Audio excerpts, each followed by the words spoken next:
Salut les copains, je suis sûr que vous allez bien. Je suis très heureux de vous retrouver dans ce nouveau numéro de Mon école à la maison.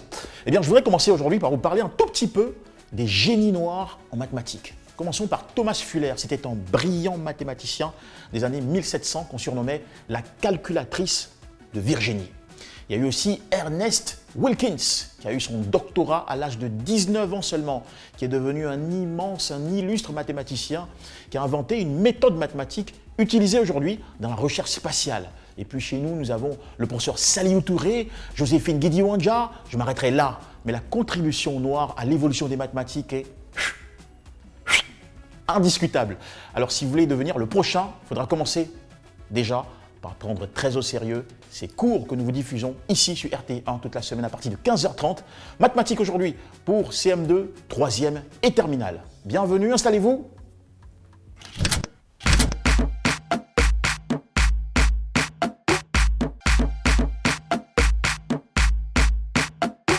Bonjour chers élèves, je me nomme Assou Jean-Paul, je suis instituteur. Ce matin, nous allons faire une leçon de mathématiques pour les élèves de CM2. Le cours va porter sur les mesures d'air ou bien les mesures de surface.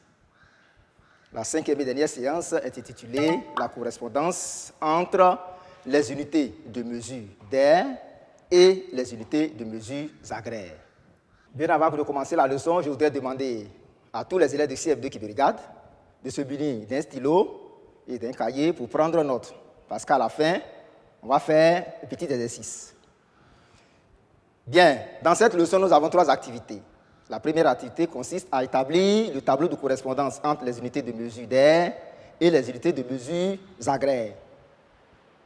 La deuxième activité va consister donc à utiliser ce tableau pour faire des changements d'unités. Et la troisième, c'est évidemment les exercices que nous allons vous proposer. Bien. Alors, bien avant de commencer, nous allons faire un petit rappel. Qui va me citer les unités de mesure d'air ou les unités de mesure de surface que nous avons déjà vues? Oui, on a donc le kilomètre carré, très bien, l'hectomètre carré, très bien, le décamètre carré, bien, le mètre carré, oui, on a le décimètre carré, oui, le centimètre carré et enfin le millimètre carré. Donc il y a 7 unités de mesure d'air ou de surface. Tout le monde est d'accord? OK. On va citer maintenant les unités de mesure agraires. Ça va? Oui. On a l'hectare, on a l'ar et le centiare. Il y a 3 unités. Tout le monde est d'accord? Bien. Maintenant, vous allez suivre avec moi. Nous allons lire ce petit test pour bien comprendre la leçon. Les élèves de CM2 font une sortie dans un jardin botanique. Ils lisent sur une pancarte. Superficie du jardin, 3 hectares. À l'occasion d'un entretien avec le guide, celui-ci affirme que l'aire du jardin est de 3 hectomètres carrés. De retour en classe, il cherche à comprendre les raisons de ce changement. Je reprends. Les élèves de CM2 font une sortie dans un jardin botanique. Ils lisent sur une pancarte. Superficie du jardin, 3 hectares. À l'occasion d'un entretien avec le guide, celui-ci affirme que l'aire du jardin est de 3 hectomètres carrés.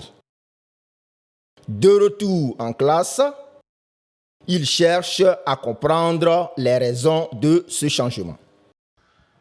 Bien. Alors, sur la pancarte, c'est bien écrit superficie où est 3 hectares. Et le guide affirme que l'aire est 3 hectomètres carrés. Vous voyez que les 2 unités ne sont pas les mêmes. Bien. Alors, on sait que l'hectomètre carré est une unité de mesure d'air. Et on sait aussi que l'hectare est une unité de mesure agraire. Mais il y a un lien entre ces 2 unités-là. Alors, c'est ce lien-là que nous avons appelé la correspondance. Donc, si 3 hectares est égal à 3 hectomètres carrés, on peut dire que 1 hectomètre carré égale à 1 hectare. Ou bien 1 hectare égale à 1 hectomètre carré. Ça va? C'est bien compris? Mais on peut étendre cette relation-là aux autres unités. C'est-à-dire les unités de mesure d'air qu'on connaît et les autres unités de mesure agraires. On va dire donc 1 décamètre carré égale à 1 ar. Et puis 1 mètre carré égale à 1 centi-ar. Bien. Maintenant, la première activité va consister donc à établir ce tableau de correspondance. Vous allez regarder avec moi. On va citer donc les unités de mesure agraires qu'on connaît. Il y en a 3. Donc, l'hectare, l'ar et le centi-ar. Ça va? Bien. Alors, la première unité de mesure agraire, la plus grande, c'est l'hectare. Ensuite, l'ar et le centi-ar. Ce tableau, on l'a déjà vu, est divisé en 2 sous-colonnes. Le tableau des hectares est divisé en 2 sous-colonnes, c'est-à-dire la colonne des unités et la colonne des dizaines. Quand on prend le tableau, la colonne des ar, il est aussi divisé en 2 sous-colonnes, c'est-à-dire la colonne des unités, la colonne des dizaines. Enfin, la dernière colonne qui est la colonne des centi-ar, elle est aussi divisée en 2 sous-colonnes, la colonne des unités et la colonne des dizaines. Bien, on va faire maintenant le tableau des unités de mesure d'air. On a le kilomètre carré qui est divisé en 2 sous-colonnes également. On a l'hectomètre carré. On a le décamètre carré. On a le mètre carré. On a le décimètre carré.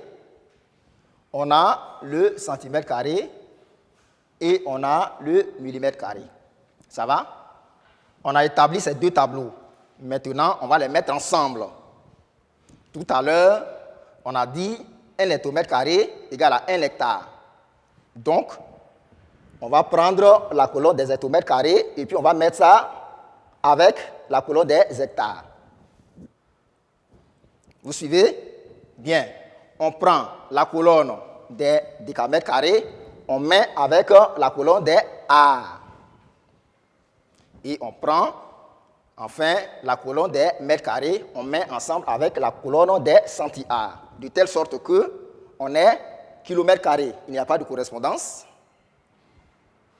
Hectomètre carré égale à hectare, correspondance. Décamètre carré égale à correspondance.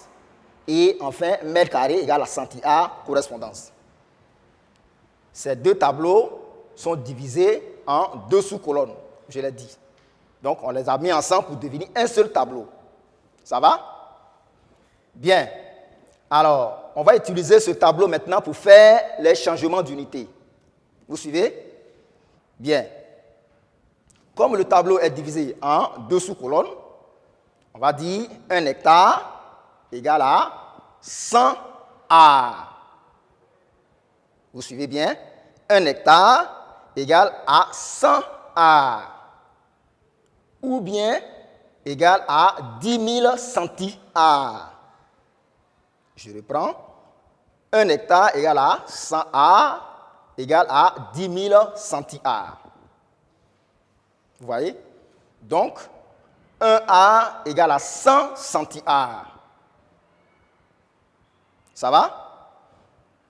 1 ar égale à 100 centi-ar. Bien. Alors, on peut dire aussi 1 hectomètre carré égale à 100 décamètres carrés. Ou bien 1 hectomètre carré égale à 10 000 mètres carrés.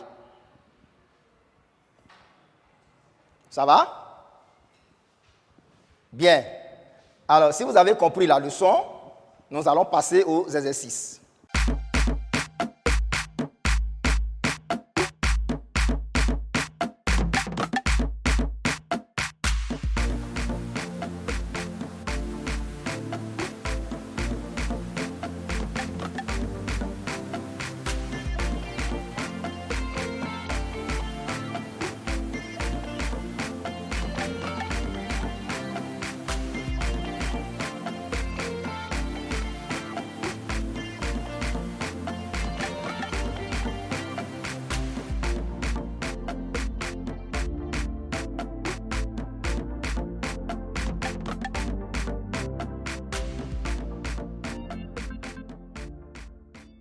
On va passer à la correction. 43 décamètres carrés égale à combien de centi-ar?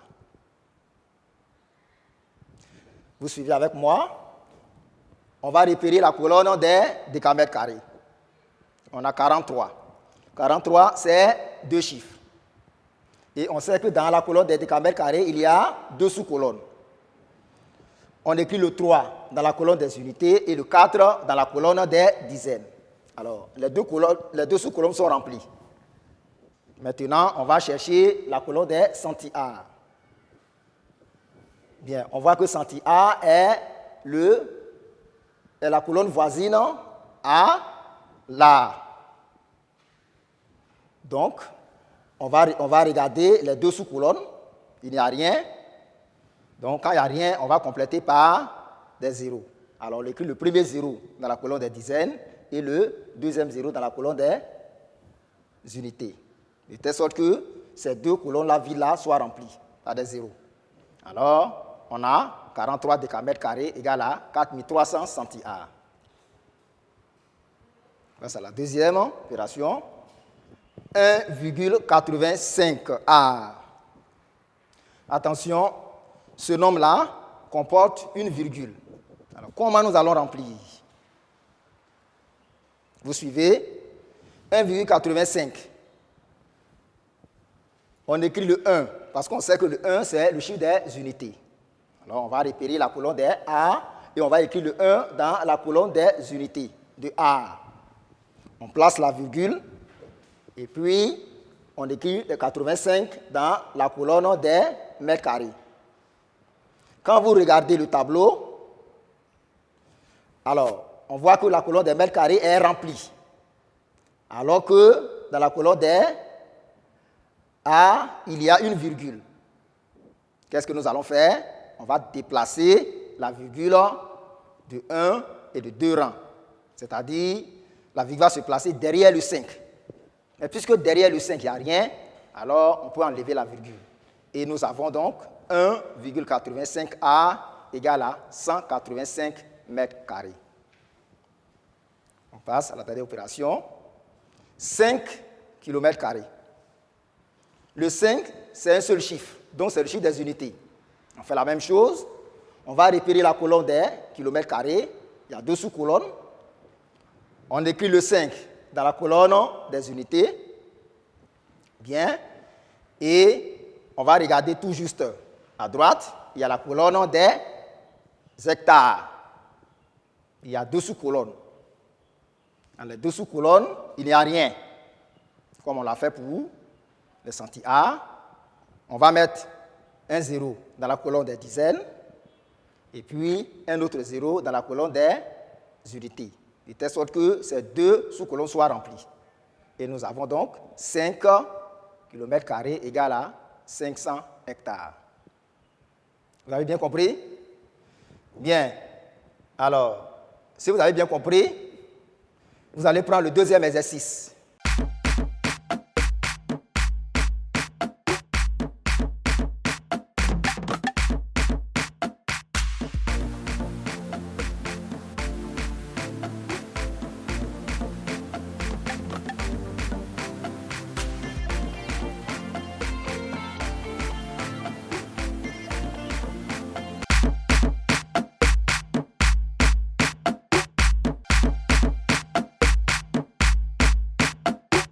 Bonjour chers élèves, je suis Aka Jean-Baptiste, professeur de mathématiques. Aujourd'hui, je vais vous entretenir sur une leçon en classe de 3e. Mais avant, je tiens à vous informer qu'en physique, vous avez vu l'intensité du courant. Et on sait que l'intensité du courant est proportionnelle à la tension appliquée. La caractéristique tension-courant est une droite qui passe par l'origine des axes. Chers élèves, depuis les classes antérieures, vous avez étudié les droites. Nous venons de voir en classe de 3e les vecteurs et les coordonnées d'un vecteur dans un repère. Il s'agit maintenant d'étudier les droites dans un repère en utilisant les coordonnées de vecteurs. Ainsi donc, nous allons voir les équations de droite. Et notre cours est structuré de la façon suivante. Premier point, équation d'une droite. Deuxième point, coefficient directeur d'une droite. Troisième point, construction d'une droite dont on connaît une équation. Quatrième point, position relative de deux droites. Et enfin, en cinquième point, nous allons faire un exercice de synthèse. Je vous invite donc à être attentifs. Nous passons à notre premier point, équation d'une droite. Propriété, soit A, B et C des nombres réels. Dans le plan muni d'un repère, toute droite a une équation de la forme AX plus BY plus C égale à 0, où le couple AB est différent du couple 0, 0. C'est-à-dire que A et B ne peuvent pas être tous les deux nuls à la fois. Deuxième propriété, toute équation de la forme AX plus BY plus C égale à 0, où le couple AB est différent du couple 0, 0, est une équation d'une droite. Donc, nous allons à présent passer à la détermination d'une équation d'une droite. Donc, nous commençons par déterminer l'équation d'une droite passant par deux points. En activité, dans le plan muni d'un repère OIJ, on donne les points A de coordonnées 4, 3 et B de coordonnées 6, 1. Détermine une équation de la droite AB. Donc, comment procède-t-on? Nous allons voir en solution.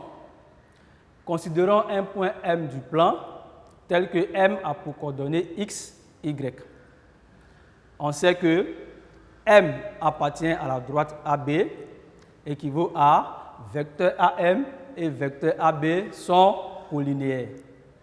Ici, comme on n'a pas les coordonnées du vecteur AM et du vecteur AB, donc nous allons d'abord déterminer les différentes coordonnées en utilisant la formule de calcul de coordonnées d'un vecteur vue dans la leçon précédente.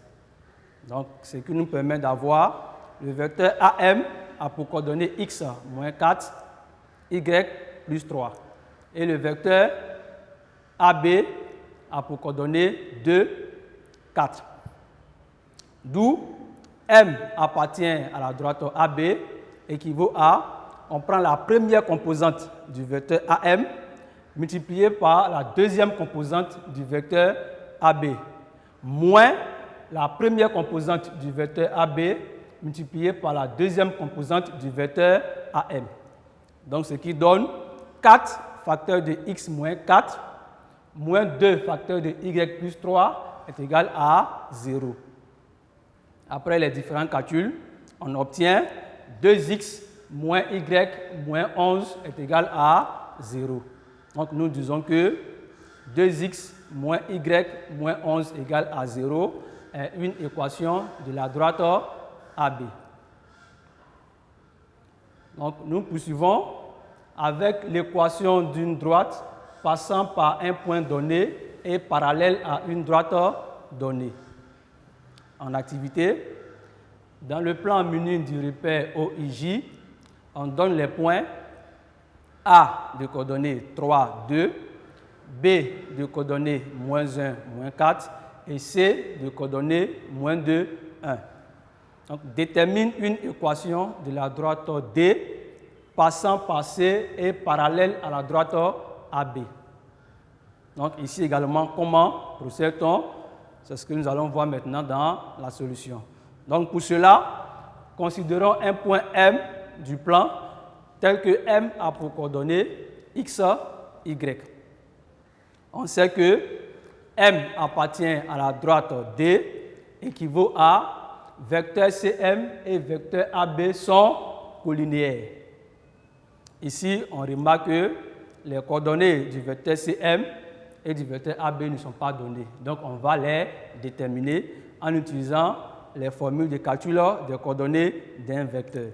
Donc, ce qui nous donne, le vecteur CM a pour coordonnées x plus 2, y moins 1. Et le vecteur AB a pour coordonnées moins 4, moins 6. D'où M appartient à la droite D équivaut à moins 6 facteur de x plus 2 plus 4 facteur de y moins 1 est égal à 0. On fait cela de la même manière que précédemment. Donc, après les différents calculs, on obtient donc moins 3x plus 2y moins 8 est égal à 0. Et nous disons que moins 3x plus 2y moins 8 égale à 0 est une équation de la droite D. Donc, nous allons appliquer cela à un exercice de fixation afin de mieux appréhender la notion.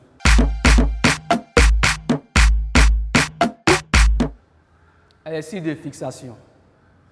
Dans le plan muni du repère OIJ, on donne les points E de coordonnées 5, 3, F de coordonnées moins 3, 2 et G de coordonnées 0, moins 4. Détermine une équation de la droite D passant par E et du vecteur directeur, le vecteur FG.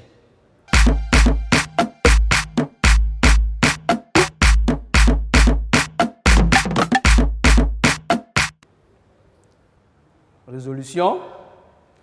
Considérons un point K du plan tel que K a pour coordonnées X, Y.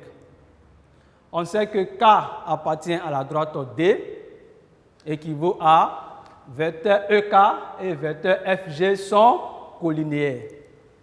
Donc ici, nous allons calculer les coordonnées du vecteur EK et les coordonnées du vecteur FG.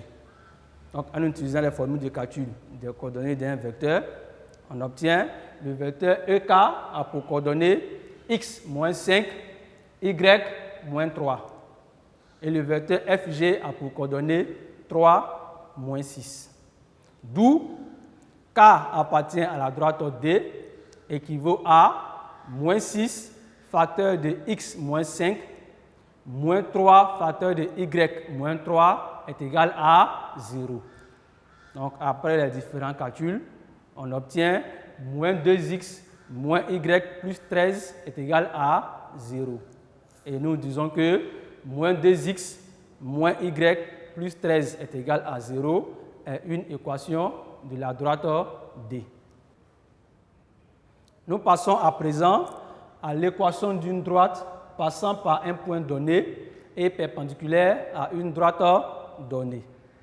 Donc en activité, dans le plan muni d'un repère orthonomé OIJ, on donne le point E de coordonnées 1, 3, le point F de coordonnées moins 2, moins 6 et le point G de coordonnées 2, moins 2.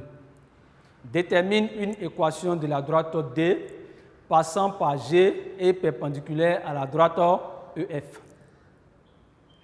En solution, considérons un point M du plan tel que M a pour coordonnées X, Y.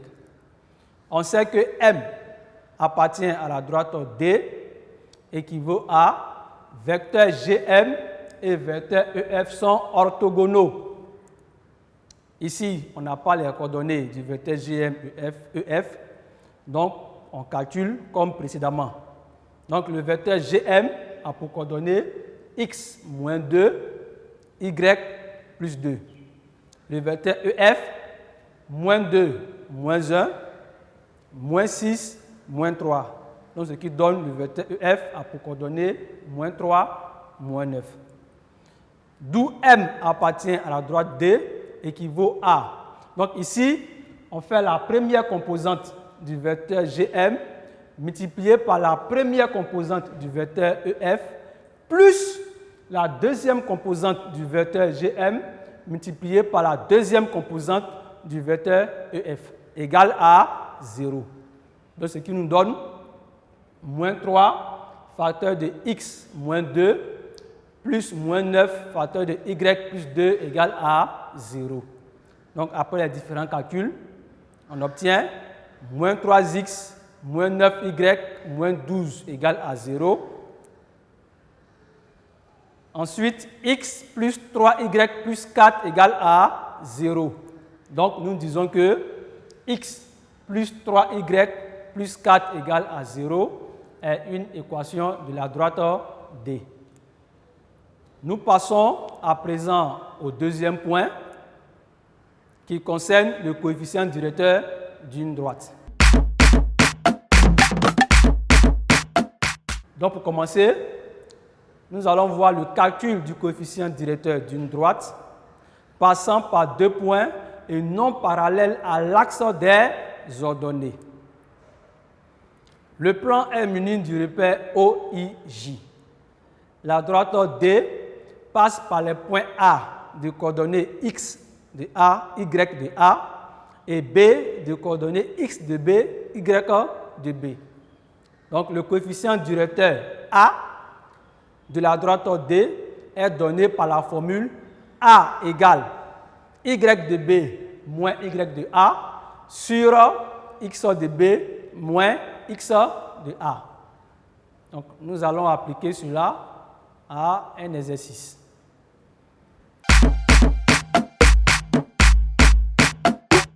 Exercice de fixation. Dans le plan muni du repère OIJ, on donne les points A de coordonnées 1, 3 et B de coordonnées moins 3, moins 5. Calcule le coefficient directeur de la droite AB.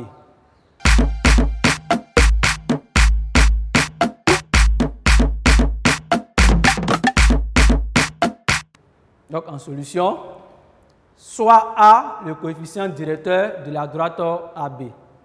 Donc la formule qu'on vient de voir, A égale à Y de B moins Y de A sur X de B moins X de A. Ce qui est égal à moins 5 moins 3 sur moins 3 moins 1. Ce qui donne moins 8 sur moins 4. Et enfin, le coefficient directeur est égal à 2. Donc, on dit que le coefficient directeur de la droite AB est 2. À présent, nous allons passer à la détermination du coefficient directeur d'une droite. Donc, dans la présentation, dans le plan muni du repère OIJ, on donne une droite D qui a pour équation AX plus BY plus C égale à 0. On peut transformer cette équation sous la forme Y égale à grand A multiplié par X plus grand B. Donc grand A et grand B étant des nombres réels. Dans ces conditions, on dit que A est le coefficient directeur de la droite D et B est l'ordonnée à l'origine de la droite D. Donc ici, qu'est-ce qu'il faut retenir? On retient que lorsqu'on a une équation de la forme AX plus BY plus C égale à 0, on peut transformer cette équation pour se ramener à une équation de la forme Y égale à un certain grand A multiplié par X plus grand B. Et dans ces conditions, on dit que grand A est le coefficient directeur de la droite D et grand B est l'ordonnée à l'origine de la droite D. Donc, nous allons donc voir un exemple. Dans le plan muni du repère OIJ, une droite D a pour équation 6x plus 2y moins 5 égale à 0. Donc, déterminons le coefficient directeur et l'ordonnée à l'origine de cette droite. Donc, dans la présentation, nous avons dit que lorsqu'on a une équation du type AX plus BY moins C égale à 0, on peut transformer cette équation pour se ramener à une équation de la forme Y égale à grand A fois X plus grand B. Donc, on va appliquer ça dans l'exemple. L'équation de départ pour la droite D, c'est 3x plus 2y plus 8 égale à 0. Donc, nous allons transformer cette équation. Donc, on écrit 2y égale moins 6x plus 5. Ce qui donne y égale moins 6 sur 2 fois x plus 5 demi. Donc, on obtient y égale à moins 3x plus 5 demi. Ainsi, moins 3 est le coefficient directeur de la droite D et 5 demi est l'ordonnée à l'origine de la droite D. Nous allons appliquer cela à un exercice.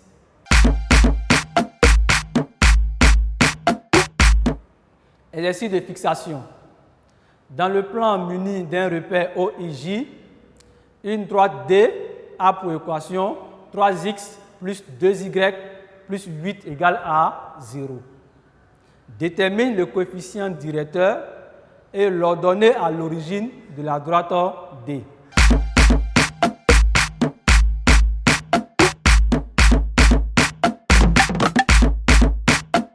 Donc, solution. On sait que l'équation de la droite, c'est 3x plus 2y plus 8 égale à 0. Donc, on peut écrire 2y égale à moins 3x moins 8. D'où y égale à moins 3 demi de x moins 8 demi. Et finalement, on obtient y égale à moins 3 demi de x moins 4. Et nous disons que le coefficient directeur de la droite AB est moins 3 demi et l'ordonnée à l'origine est moins 4. Donc, nous allons vous proposer des exercices à faire chez vous à la maison.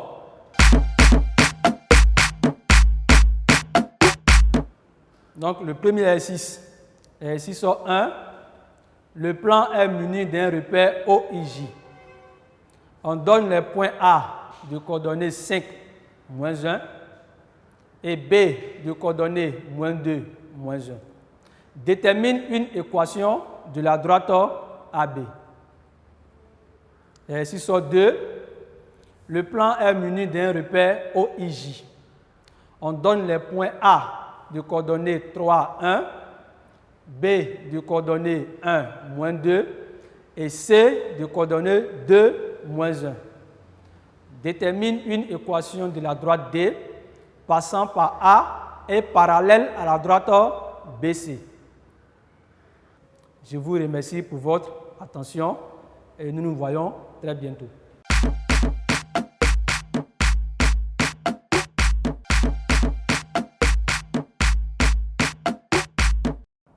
Bonjour chers apprenants, je me nomme Frédéric Ochumuntaye, je suis professeur de mathématiques. Je vais vous présenter aujourd'hui un cours de niveau terminal C sur la leçon nombres complexes et géométrie du plan. Les nombres complexes ont beaucoup d'applications dans les domaines tels que l'électricité et l'électromagnétisme. En électricité, nous avons les oscillateurs électriques. En électromagnétisme, nous avons les ondes radio et les ondes de téléphonie cellulaire. Nous les utilisons également en mathématiques, notamment en géométrie, pour caractériser des lignes de niveau, les configurations du plan et les transformations du plan. Cette leçon va s'articuler autour de 3 points. 1. Les lignes de niveau et nombres complexes. Configuration du plan et nombres complexes. Et en 3, les transformations du plan et nombres complexes. Le premier point de la leçon est ligne de niveau et nombres complexes. Une ligne de niveau, c'est quoi exactement? Mais c'est tout simplement un ensemble de points vérifiant une certaine condition. Le plan complexe est muni d'un repère orthonormé direct O, E1, E2. A et B sont 2 points distincts du plan d'affixes respectives ZA et ZB. M est un point quelconque du plan d'affixe Z. Le tableau que nous allons donner est à 3 colonnes. La caractérisation complexe, module de Z moins ZA égale à R. R est un nombre réel strictement positif. Le module s'interprète comme étant la distance.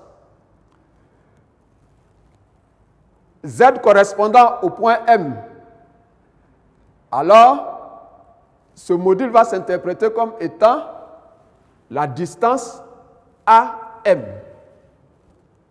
Et donc, AM, distance AM égale à R. L'ensemble des points correspondants est le cercle de centre A et de rayon R. La deuxième caractérisation complexe, c'est module de Z moins ZA égale à lambda, module de Z moins ZB. Lambda étant un nombre réel strictement positif. Comme tout à l'heure, nous avons dit que le module représente une distance. Donc le premier module, module de Z moins ZA, va représenter la distance AM. Le deuxième module, module de Z moins ZB, va représenter la distance BM. Donc l'égalité module de Z moins ZA égale à lambda, module de Z moins ZB, va se traduire en distance AM égale à lambda, distance BM. Et dans certains cas, on le présente encore sous la forme distance MA sur MB égale à lambda. Et la ligne de niveau correspondante, c'est la médiatrice du segment AB lorsque le nombre réel lambda est égal à 1 et le cercle de diamètre segment G1, segment G2 lorsque le nombre réel lambda est différent de 1. Les points G1 et G2 sont définis comme suit. G1 est le barycentre du point A affecté de 1 et du point B affecté de lambda. Et G2 est le barycentre des points pondérés A affecté de 1 et B affecté de moins lambda. La troisième ligne de niveau, caractérisation complexe. Argument de ZB moins Z sur ZA moins Z est congru à 0 modulo pi. En caractérisation géométrique, ça fait mesure de l'angle MA, MB égale à Kpi, K étant un entier relatif. Cet élément, cette caractérisation donc, va correspondre à la ligne de niveau, la droite AB privée des points A et B. La quatrième ligne, c'est argument du même rapport, le même rapport ZB moins Z sur ZA moins Z est congru à pi sur 2 modulo pi. Comme tout à l'heure, nous allons donc traduire cette relation en utilisant les points. Et donc, argument de ZB moins ZA, ZB moins Z sur ZA moins Z va correspondre également à une mesure de l'angle orienté MA-MB. Cet argument étant égal à pi sur 2, étant congru à pi sur 2 modulo pi, cela va se traduire par mesure de MA-MB est égal à pi sur 2 plus Kpi, K étant un entier relatif. La ligne de niveau correspondante. Cette fois-ci, pi sur 2 permet de dire que les vecteurs MA et MB sont constamment orthogonaux. Et donc, l'une des propriétés de seconde dit que le produit scalaire de ces deux vecteurs sera égal à 0. Et ça caractérise un cercle, le cercle de diamètre segment AB, en classe de seconde. Donc, c'est ce même résultat que nous allons utiliser ici pour dire que La ligne de niveau correspondante est le cercle de diamètre AB. Maintenant, tout à l'heure, comme on a dit que quand on parle d'arguments, les nombres complexes utilisés doivent être non nuls, alors à ce cercle-là, on va ôter les 2 points A et B, et donc l'ensemble correspondant, ça sera le cercle de diamètre AB privé des points A et B. La ligne suivante. Argument de Z moins ZA est congru à alpha modulo pi. Alpha étant un nombre réel. Cette relation se traduit par mesure de l'angle orienté E1 AM égale à alpha plus Kpi, K étant un nombre entier relatif.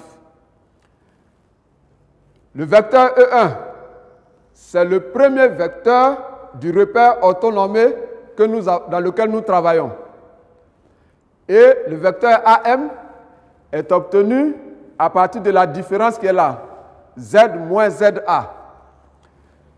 Et donc, l'ensemble des points correspondants, le vecteur AM doit former un angle constant avec le vecteur E1.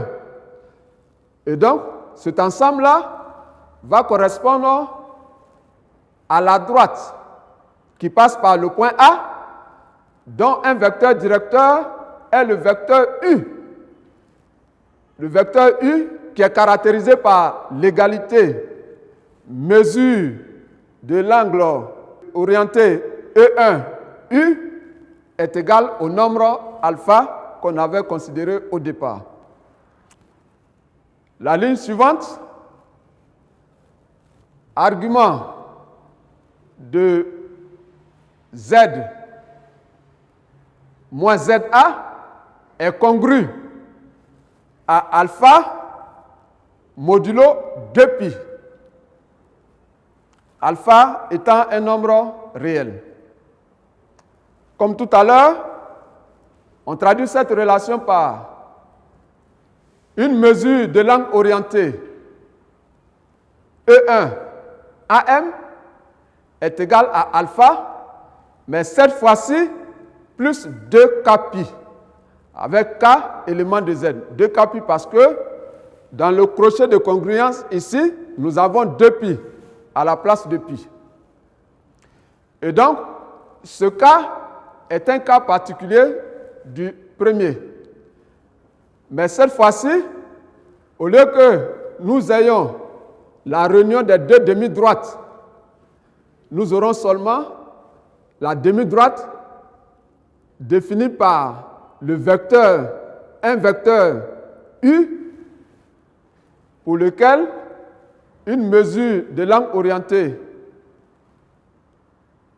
E1U est égale à alpha. Et on prendra la demi-droite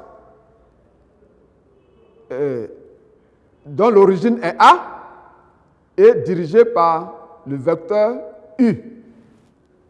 Le vecteur U.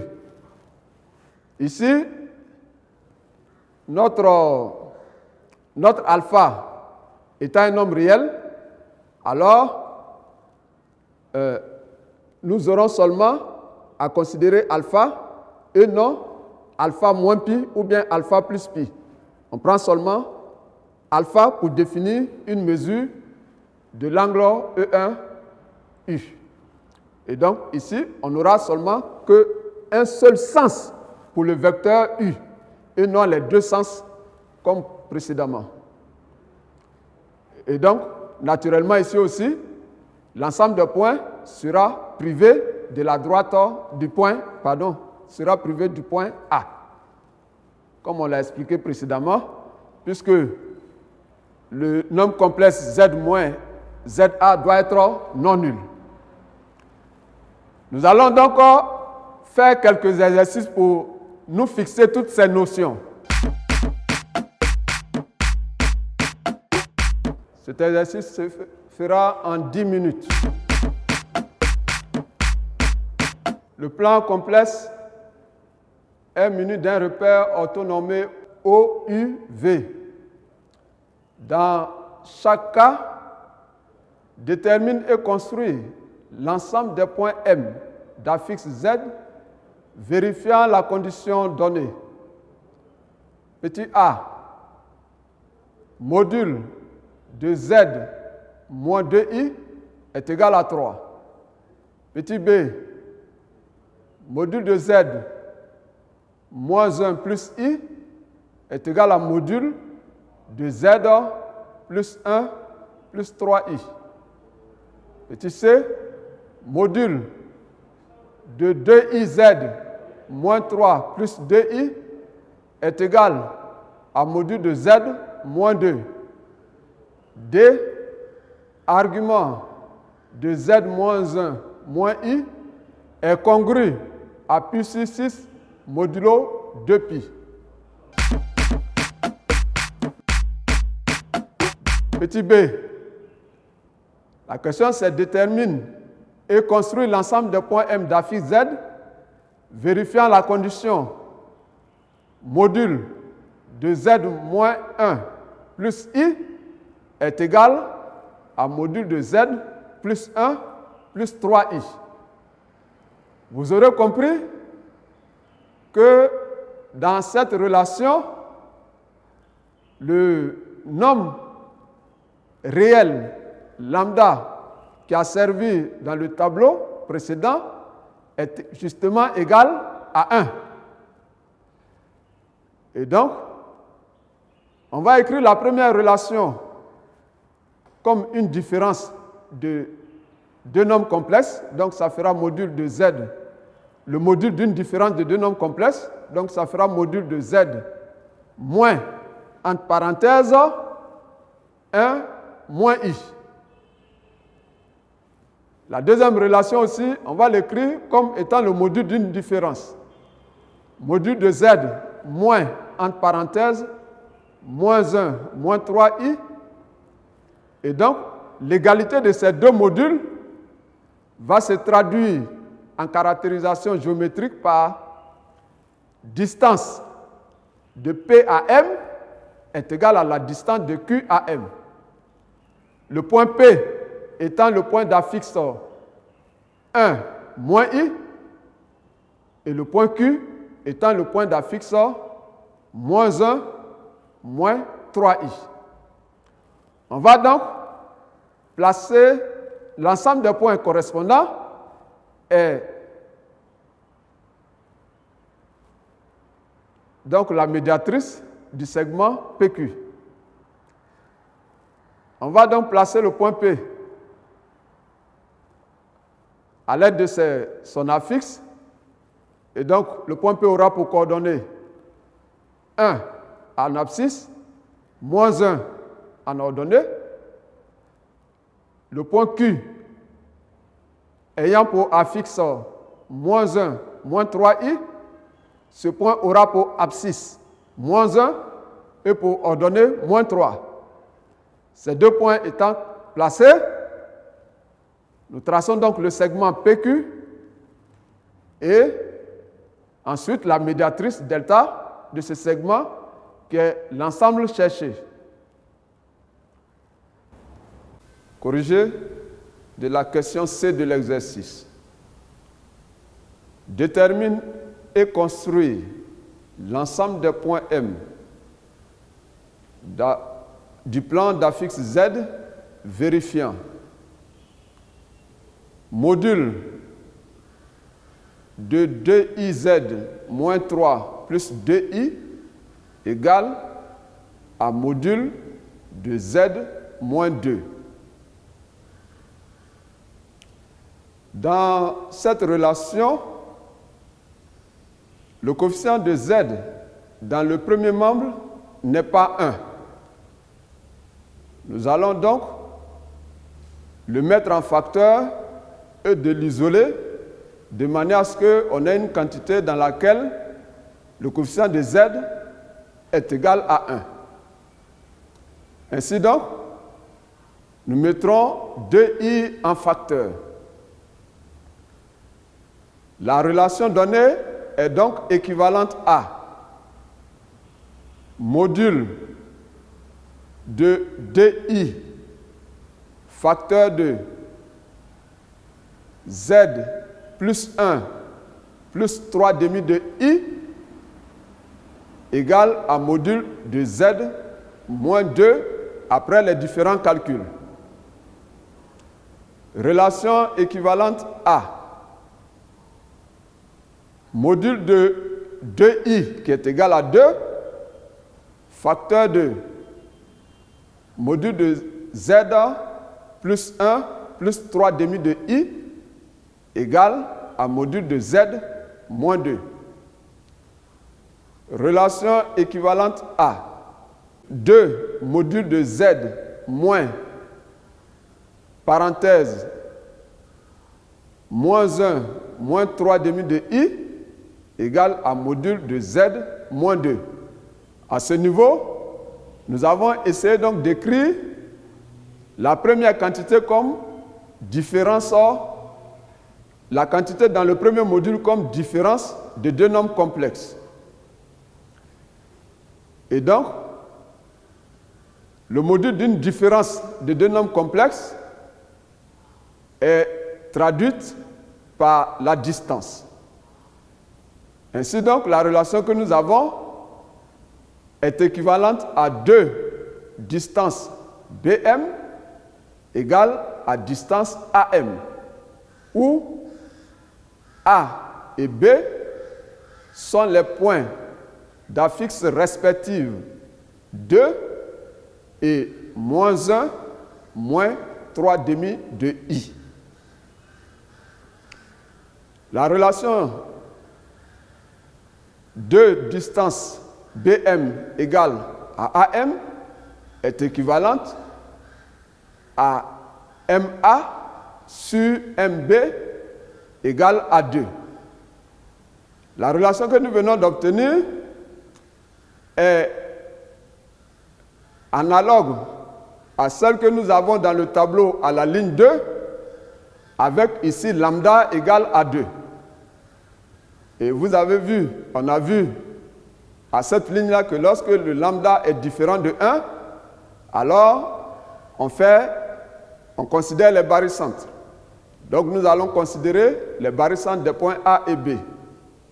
Donc on considère H barycentre du système A1, B2 et K barycentre du système A1, B-2.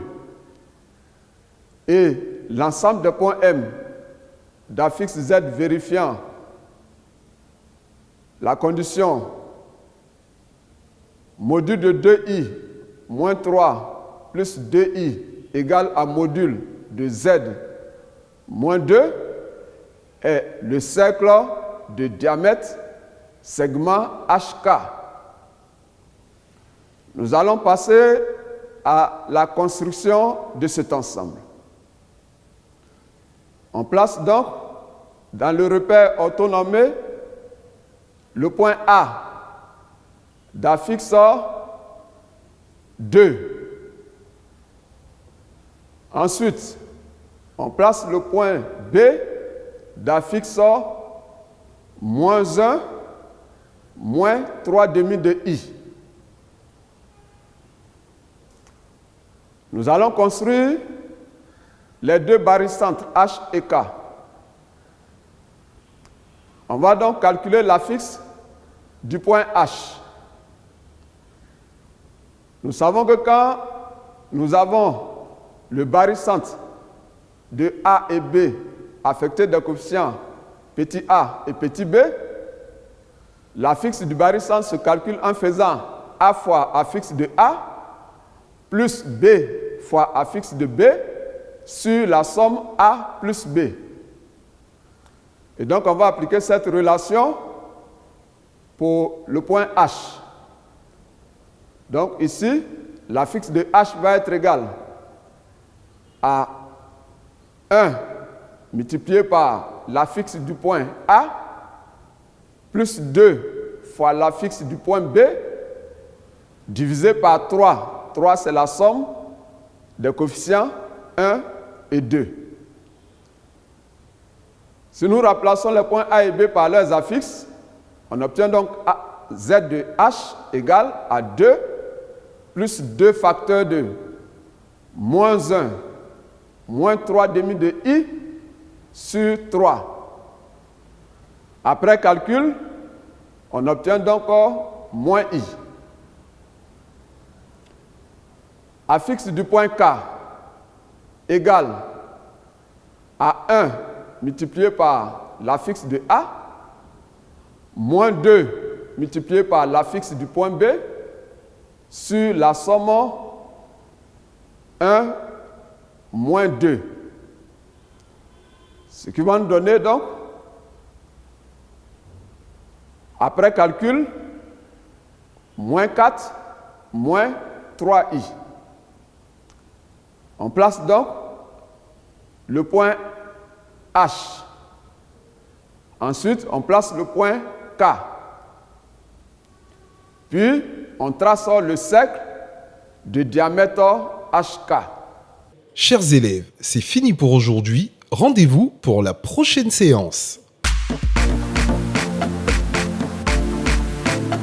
Et voilà, c'est la fin de ce cours. Merci beaucoup à nos chers professeurs et à vous aussi, chers copains, de nous avoir suivis comme de bons mathématiciens. Sachez calculer, organiser votre temps pour vous offrir en fin d'année le CEP, le BPC et le bac. Vous pouvez le faire. Il suffit d'être bien organisé. Prévoyez donc dans votre programme aussi de faire toujours un tour sur le site école-ci.online. Et si je calcule bien, là il est 15h, presque 30. Donc dans moins de 24 heures, je serai de retour chez vous pour un autre moment de mon école à la maison. En attendant, beaucoup de bonheur chez vous. Et puis n'oubliez pas, celui qui néglige ou refuse de bosser a accepté d'avance d'échouer. À très vite.